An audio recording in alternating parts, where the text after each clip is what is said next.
북한은 교회의 흔적을 철저히 파괴한 후에 그 자리에 다른 건물들을 지어버렸습니다. 대신 김일성 수령을 하나님처럼 종교화했고요. 그렇게 철저하게 말살했던 개신교가 고난의 행군 시기를 거치면서 돈줄이 되자 봉수교회와 칠골교회 등 전시용 교회, 선전용 교회를 활용하게 된 것입니다. 그런데 문제는 앞서 태용호 공사의 이야기처럼 가짜 교회를 지었더니 진짜 신자가 생겨났다는 것이죠.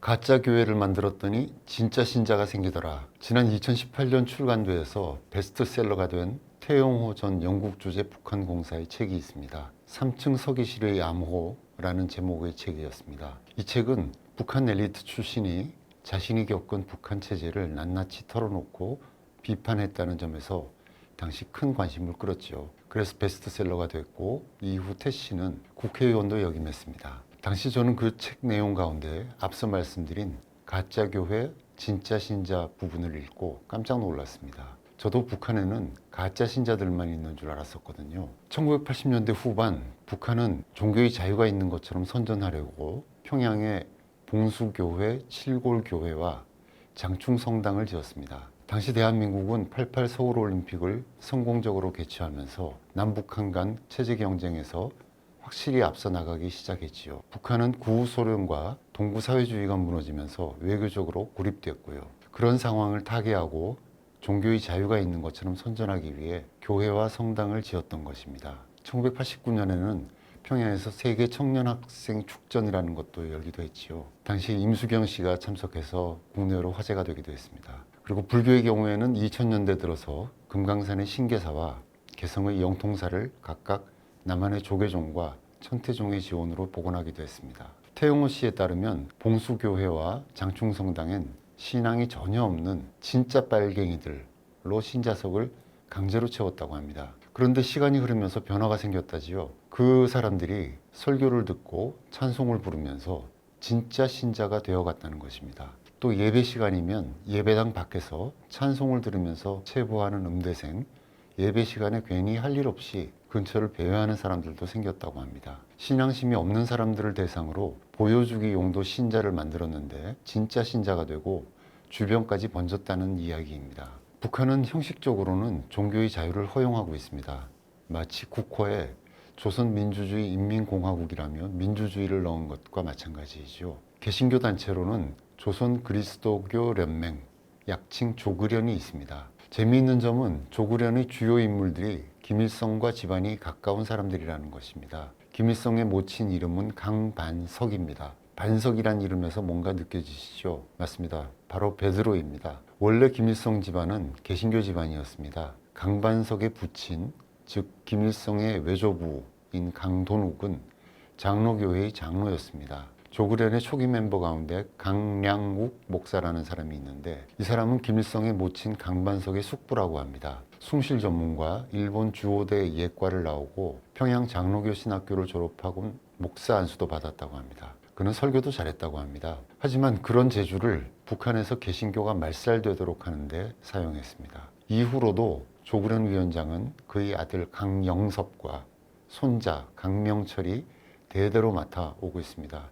일종의 패밀리 비즈니스가 된 것이죠. 김씨 왕조가 김일성, 김정일을 거쳐 김정은으로 세습됐듯이 조그련 위원장도 3대가 세습을 하고 있는 것입니다. 강씨 집안뿐 아니라 김일성 스스로가 개신교에 대해서 너무나 잘 알고 있었으며 그랬기에 자신을 우상화하는 데 기독교 교리를 활용했다고 알려져 있습니다. 조그련은 분단 직후인 1946년 창설됐다는데 가장 맹활약했던 시기는 2000년대 초반 햇볕 정책 시절입니다. 이 시기에 남북한 교류가 활발했고 조그련은 모든 한국교회의 대북사업 파트너 역할을 독점했습니다. 말은 사업이고 교류였지만 대부분 남쪽 교회들의 일방적인 북한 돕기였지요. 광복 당시 개신교 교세는 북한 지역이 강했습니다. 그러나 분단이 되고 6.25 전쟁이 나면서 신앙의 자유를 찾아 남쪽으로 내려온 북한 지역의 목회자와 신자들이 많았지요. 이들은 뿌리가 북한에 있었기 때문에 목회자와 신자들은 북한이 어려움을 겪을 때 개신교의 도움의 손길도 많았습니다. 한때 개신교계에서는 북한 지역의 행정 단위별로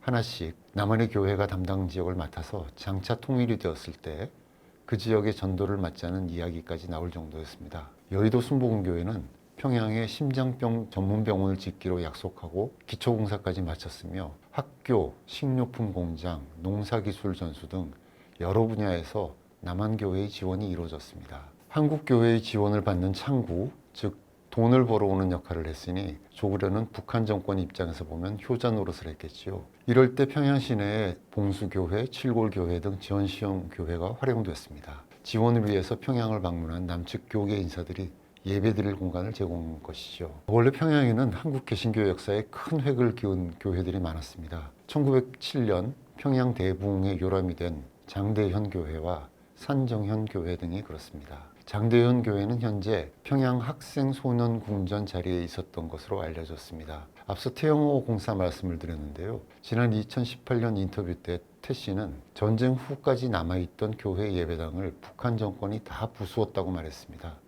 그러면서 주민들에게는 미국 폭격기가 폭격해서 다 무너졌다고 했다고 하고요.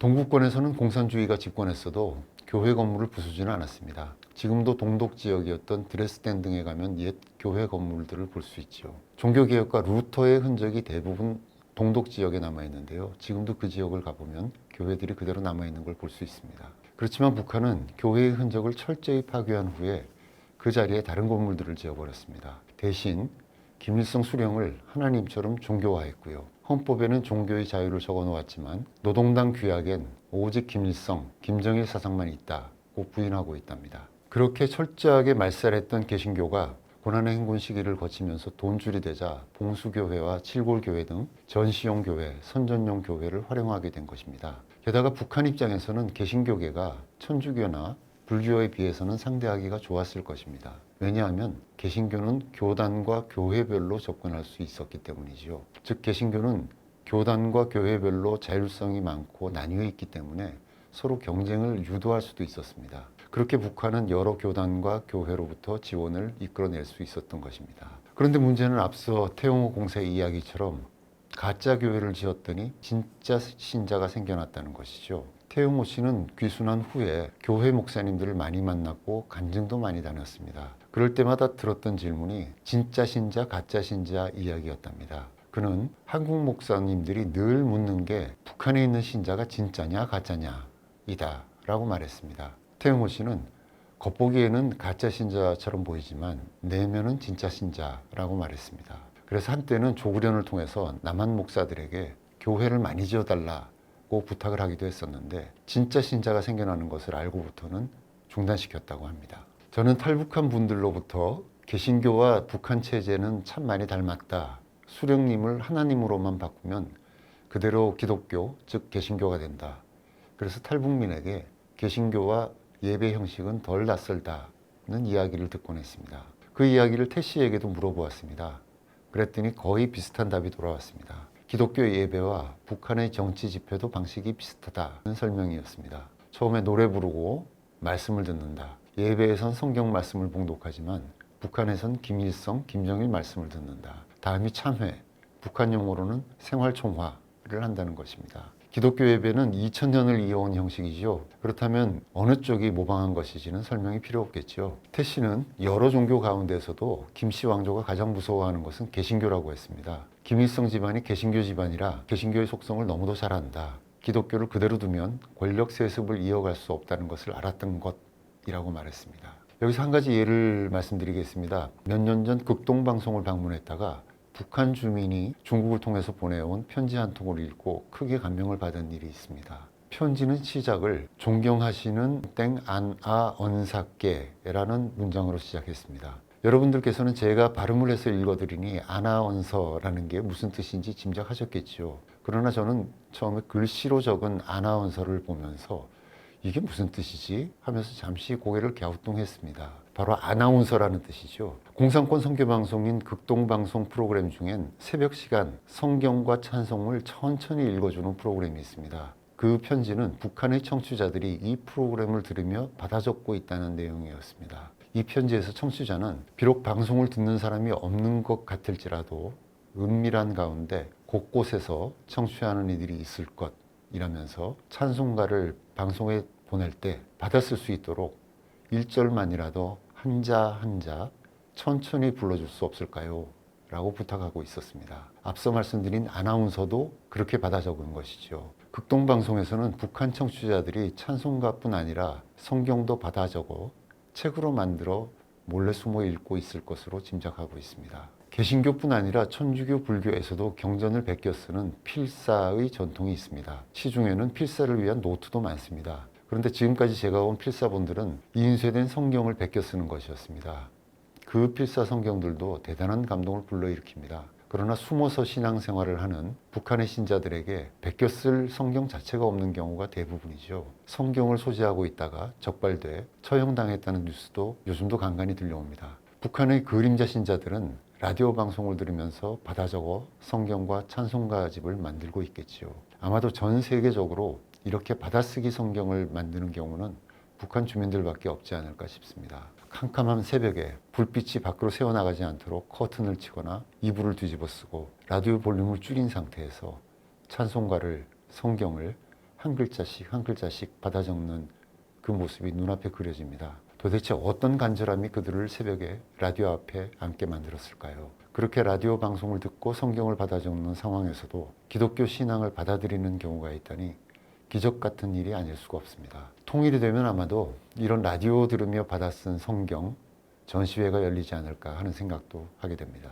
몇 해 전 만난 탈북 음악인 부부는 이런 이야기도 들려줬습니다. 평양 음대 출신 바이올리니스트인 남편은 할아버지가 장로였다고 했습니다. 이분은 음악 영재였는데요. 4살 때 첫 레슨을 받을 때에도 그 할아버지는 손자의 손을 꼭 잡고 기도를 올렸다고 합니다. 러시아 유학을 마치고 한때 김정일의 총애를 받으며 공산당원 자격도 얻고 승승장구했던 그는 동유럽 방문길에 교회 예배에 참석하고는 신앙의 자유를 찾아서 북한을 탈출했습니다. 그는 탈북 직전에도 할아버지의 기도를 떠올렸다고 했습니다. 그의 아내도 평양음대 졸업생이었습니다. 동문이죠. 아내는 어린 시절 밥상 앞에서 어머니가 아무 말 없이 멍하니 앉아있던 모습을 보곤 했답니다. 그때는 그게 무슨 뜻인지 몰랐는데 나중에 알고 보니 어머니는 지하신자였고 밥상 앞에서 멍때린 것은 식사기도였다고 합니다. 그렇게 철저히 트라우마가도 이렇게 신앙을 이어가는 모습을 보면서 북한의 김정일, 김정은은 얼마나 두려움을 느낄까요? 북한 정권이 그렇게 무서워했기 때문에 과거 남북한 간 분위기가 좋던 시절에도 제대로 본격적인 종교 교류는 하지 않고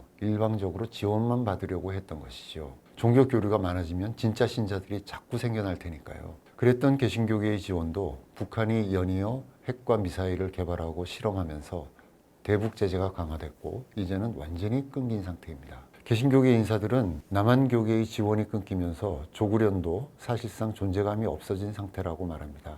지원을 받을 창구 역할을 할 수가 없기 때문이죠. 평양의 심장병 병원은 골조만 완성된 상태에서 녹슬고 있답니다. 현재는 이렇게 완전히 교류가 끊어진 상태입니다만 언젠가 다시 교류가 활성화될 때에 대비해 한국 종교계가 준비해야 할 것이 있다고 태 씨는 말했습니다. 그는 김정은이 외국과 개방하고 교류할 때에는 선관광, 후경제로 갈 것으로 예측했습니다. 개성공단처럼 외부와 단절된 구역을 만들 것이라고도 했습니다. 개성공단이나 금강산 관광구역처럼 외부인들과 단절된 외국인들을 위한 공간을 만들겠다는 것이죠. 그럴 때 남한 사람과 외국 사람을 위한 교회를 요구해야 한다고 했습니다. 관광객이나 공단에 근무하는 한국인이나 외국인이 예배를 드릴 교회가 필요하다. 그래야 북한도 국제적 신뢰를 얻을 수 있을 것이다. 라는 논리를 제시해야 한다고 했지요. 그렇게 해서 작은 건물이라도 십자가가 세워진 모습을 보면 북한의 사람들 마음에 다시 신앙심이 살아날 것이라는 이야기였습니다.